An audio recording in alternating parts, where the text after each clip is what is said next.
करते हैं। तो मेरा आग्रह है अशोक जी से कि वो अपनी बात को आप तक पहुँचाएँ और उसके बाद जैसा भी कार्यक्रम रहेगा। और एक अपने साथियों के साथ और बात भी कहते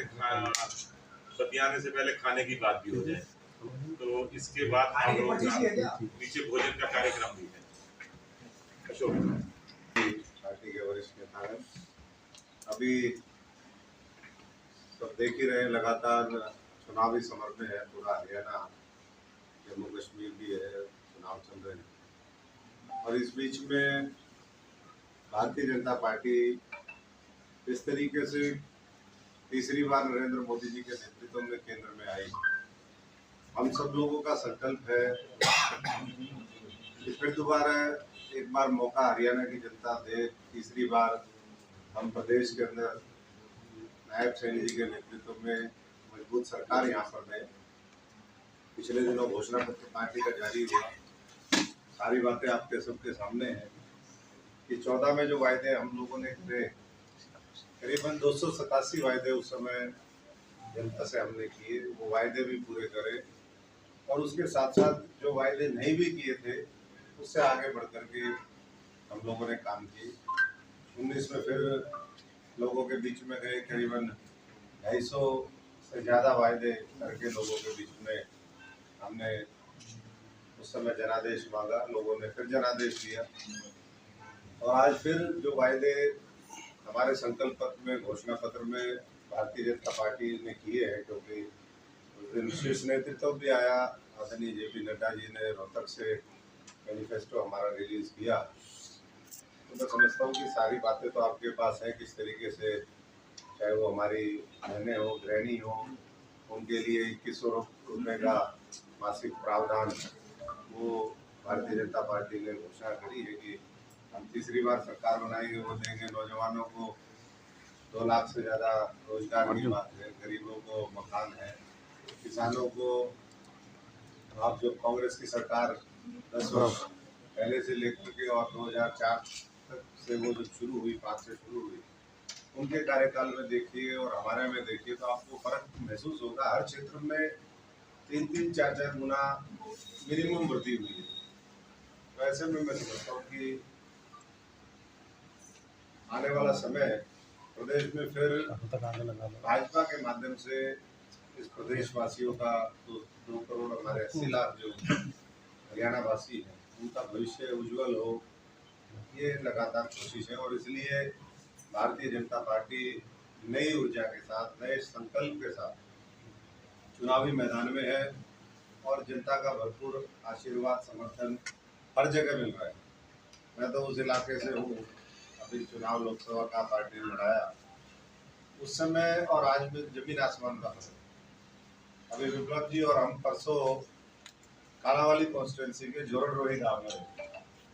तो वो भी देख रहे थे कि भाई बड़ी संख्या में वो जो लोकसभा का चुनाव था, जिस तरीके से लोगों को गुमराह किया गया, विदेशी ताकतों के साथ साठगांठ करके वहाँ से फंडिंग लेकर के जिस तरीके का दुष्प्रचार उस समय भाजपा के खिलाफ किया गया,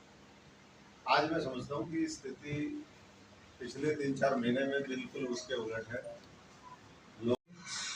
रिजोल्व होंगे, उनका भी समाधान होगा, क्योंकि उस समय क्या दुष्प्रचार था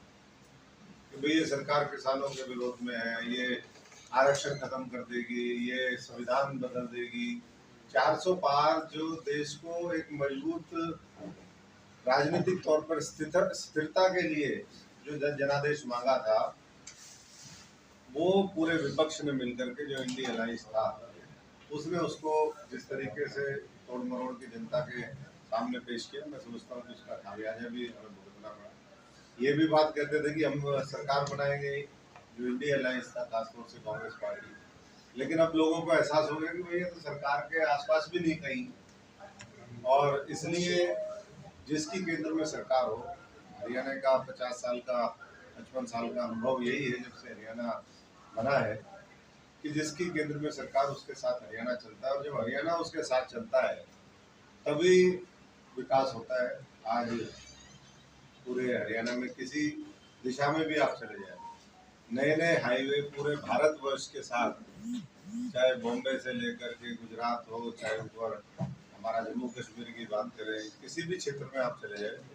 ये जो नए नए हाईवे आए हैं, आज बड़े बड़े प्रोजेक्ट आए हैं, आज फरीदाबाद और तेजी के साथ आगे बढ़ रहा है, तो मैं समझता हूँ कि उसका बड़ा कारण जो सेंटर और स्टेट का तालमेल है वो एक बड़ा कारण है। और इसलिए भारतीय जनता पार्टी पूरा धुआंधार प्रचार में लगी हुई है। मोदी जी आ चुके हैं,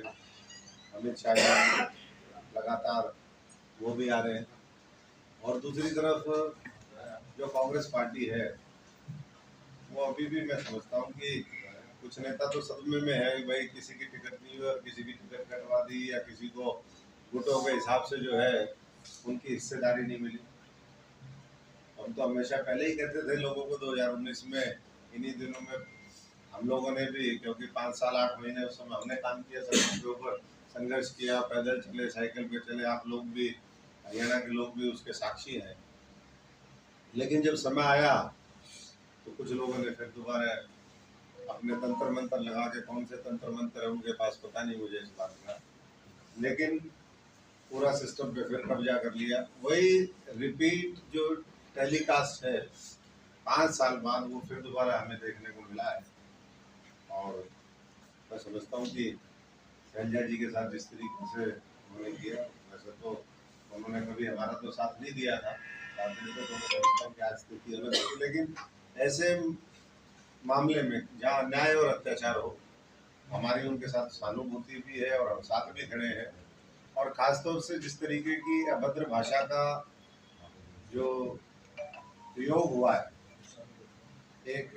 विशेष गुट के कांग्रेस के लोगों के माध्यम से, उससे मैं समझता हूँ कि पूरा समाज आक्रोशित भी है। और जो झूठ का प्रचार करके उन्होंने कुछ सीटें हरियाणा में लेने का काम किया, देश में लेने का काम किया, मुझे नहीं लगता कि वो दोबारा कामयाब होंगे। लोगों का असली चेहरा समझ में भी आ गया है। पीछे राहुल जी अफ्रीका गए हुए थे, उन्होंने कहा कि भाई हम आरक्षण खत्म कर देंगे। तो आरक्षण खत्म करने की, संविधान को ठीक से लागू ना करने की, ये तो कसम जो है वो कांग्रेस के लोगों ने खाई है। राज से नहीं, आज़ादी के समय से ही, वो नेहरू जी के समय का, जब पार्लियामेंट में आदरणीय मोदी जी ने उसको कोट किया था तो उनके साथ कर दिया कि भाई हम ये करेंगे, वो तो उनको कोट कर रहे हैं। ऐसे बहुत से वाक्य हैं, मैं समझता हूँ कि जिसको लेकर के कहीं ना कहीं झूठ, अफवाह, षड्यंत्रकारी पार्टी है तो षड्यंत्र ही करेगी। तो अब लोगों को, क्योंकि अपने भविष्य के प्रति हमें सचेत होकर के, लोकतंत्र है, वोट की ताकत सबसे बड़ी है। बाबा साहब ने संविधान के माध्यम से ये अधिकार हमें, दुनिया में जब अमेरिका के अंदर भी सबसे पुरानी डेमोक्रेसी कहते हैं, लेकिन जब अधिकार महिलाओं को वोट का वहां नहीं था, तब हमारे भारतवर्ष के एक एक व्यक्ति को, चाहे वो किसी भी वर्ग से था, किसी भी धर्म से था, किसी भी जाति से था, किसी भी क्षेत्र से था, कोई भी भाषा बोलता था, उसको वोट का सबसे पहले अधिकार दिया, तो वो बाबा साहब की देन। तो ऐसे में मैं समझता हूँ कि अपने वोट की ताकत, अपने वोट की कीमत